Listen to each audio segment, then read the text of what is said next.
Let's get it. Aswand, Cruickshank, your one and only Move Swiftly speaker, checking in for a daily Move Swiftly thought, giving you a perspective on teamwork that you will not get anywhere else. What exactly do you represent? What do you represent every day? What do you give off? What is it about you that is going to attract the right people into your world? All right, and I have a ton of examples on this, but more specifically, seeing that I'm recording this October 2nd, 2024, we're in the middle of, especially like in the NFL world, the people that keep up with the NFL and football and all that, we're in the middle of Crucial Catch, which is Cancer Awareness Month. And if you can recall, about a little over a decade ago, a lot of the players throughout this month, were wearing pink.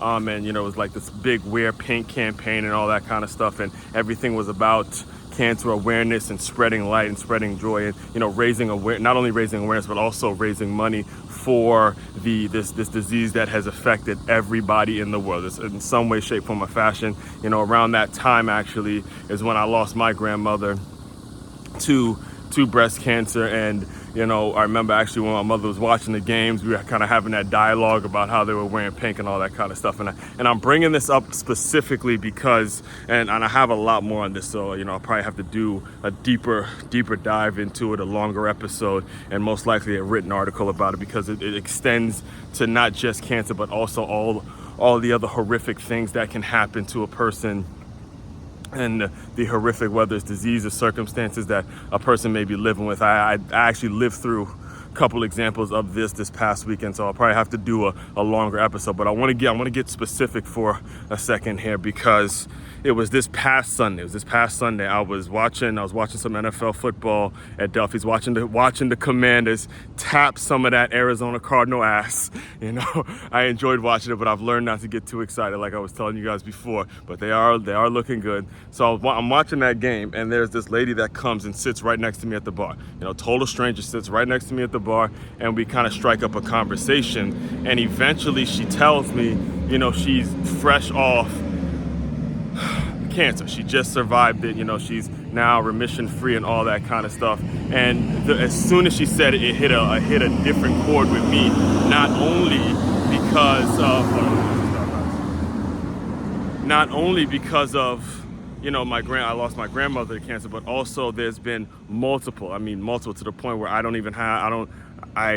there's so many different cancer survivors that have been on the Move Swiftly podcast that I've had the fortunate opportunity of connecting with and listening to their stories and having their stories out there for people to consume and all that. And one of the things that she tells me, as we're just kind of having this conversation at the bar, she goes, "Look, I showed her this." I'm like, "Yeah, I wear it every day," because we were talking about, the Wear Pink and the Crucial campaign and all that, Crucial Catch campaign.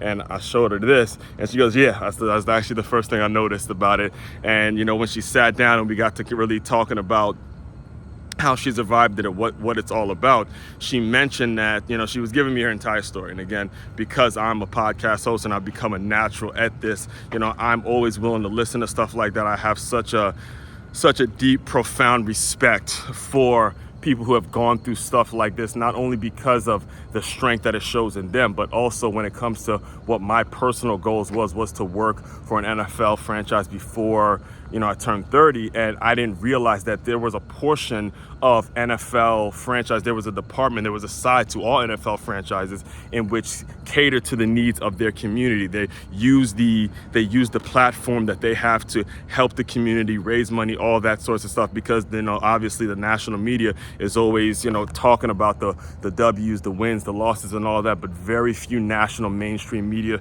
if any, are going to be really expressing the stories in which they're helping the community, they're solving the community's problems. And that's where I was able to find my lane. That's where I was able to find my role in doing the things to fill in that need that the national media is just simply not covering, because it doesn't gain enough likes or clicks and all that other bullshit, all that vanity metrics that is going to lead to more advertising dollars and all that. I get it. That's the game. That's just the way the business is run, right? So, I'm catching up with this lady, and she was telling me about how she survived her breast cancer. She survived it.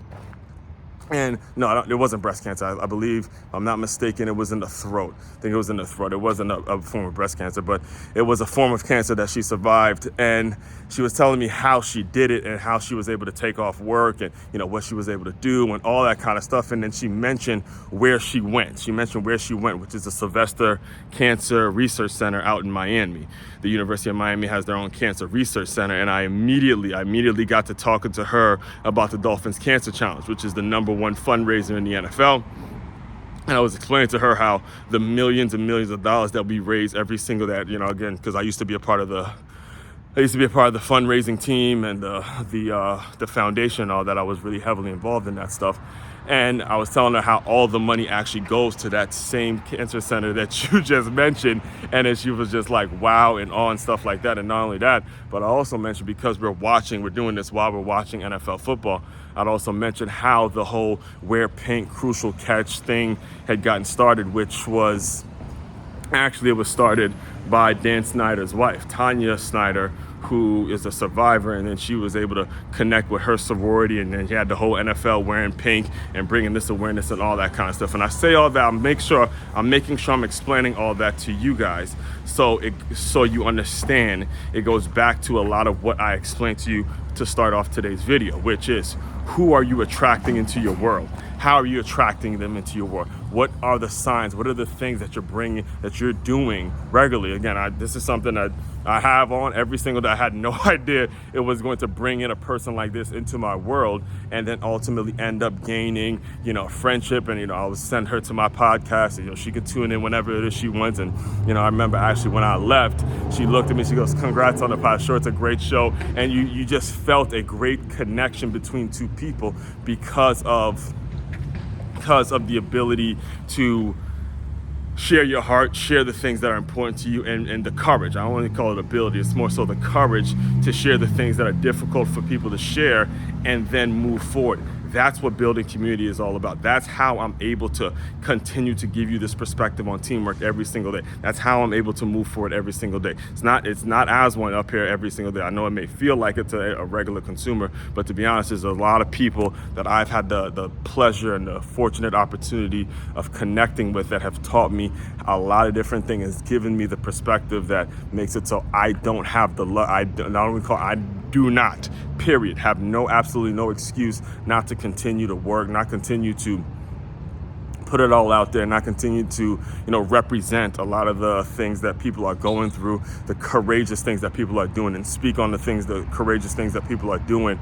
So, the young people see that and they're able to move forward. The young people see that and they say, you know what, because of that woman's story, because of this story, because of that happened, I'm not going to give up today. I'm not going to go back into the round. I'm not going to throw this pity party. I'm not going to have this victim mentality, all those sorts of things. And that's what the role is all about. All right. So like I said, there's a ton more I have on this, because this was one of several situations that actually happened this weekend that were kind of similar. So I'll have to, do a longer episode and, make sure I have it written down and all that good stuff. So all that being said, the main website to check out to dive deeper into my work, it's makeyourmove.com. That's makeyourmove.com. If you are a business owner listening to me, if you have a staff of 20 or more employees and you need help on how to use innovative teamwork to make it so you reduce that turnover on your staff, go to freeguide.makeyourmove.com.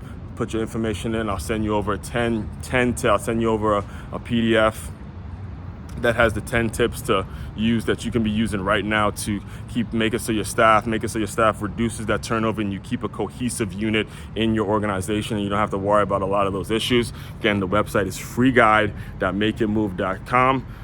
One-stop shop for your teamwork and your self-development needs. Aswand, Cruickshank, your one and only Move Swiftly speaker, checking out. You guys continue to move swiftly. We will talk more soon.